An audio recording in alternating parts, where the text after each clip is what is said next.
Greene. The gentlelady from Georgia for 5 minutes of questioning. Thank you, Mr. Chairman.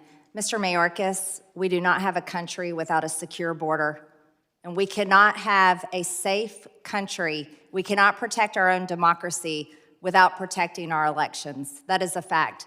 The open border is the #1 issue across America in poll after poll, and that is exactly why this committee impeached you.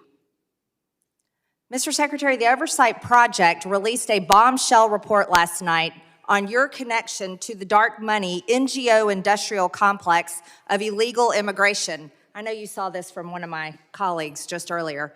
They found flyers throughout the Resource Center Matamoros refugee camp in Mexico telling illegal aliens, reminder to vote for President Biden when you are in the United States. We need another 4 years of his term to stay open.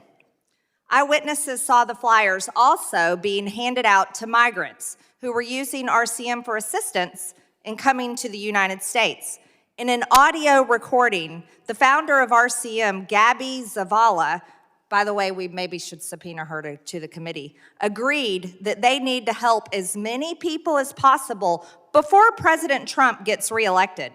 RCM is an operation that houses functions for the Hebrew Immigrant Aid Society, which helps migrants enter the United States, and you're familiar with their work. We know that you served as a former board member of this group that funds illegal immigration, and they're very proud of you, Mr. Secretary. They congratulated you on your nomination.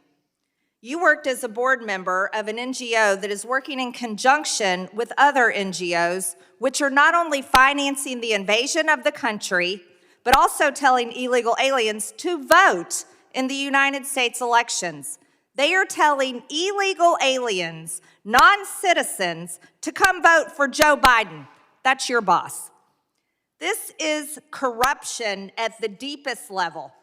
As a matter of fact, I would call it treason.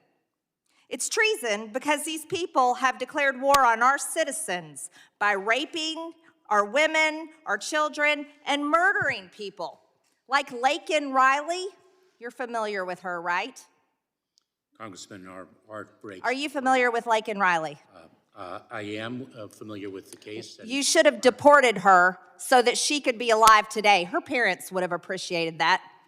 And also Kayla Hamilton, who was brutally raped and murdered by a cartel member. Her mother came and spoke to us.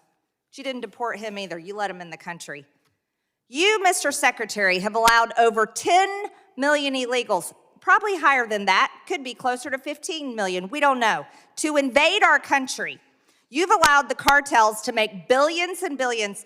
As a matter of fact, you're probably the best business partner they could ever have.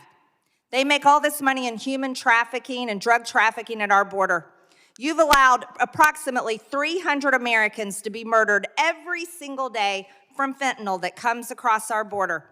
And now you're aiding NGOs to steal our elections through your budget. I demand proof of citizenships in our elections, and that is something every single member of Congress should care about. We don't need illegal aliens voting in our elections. We're supposed to be here talking about your budget, but we're talking about how money is being used to make sure people come into our country are able to get a social security number in which they can register to vote. And on that note, Mr. Mayorkas, I demand that Chuck Schumer holds your impeachment trial in the Senate, because that's exactly what we should be focused on right now. Mr. Chairman, I yield the remainder of my time. The gentlelady yields.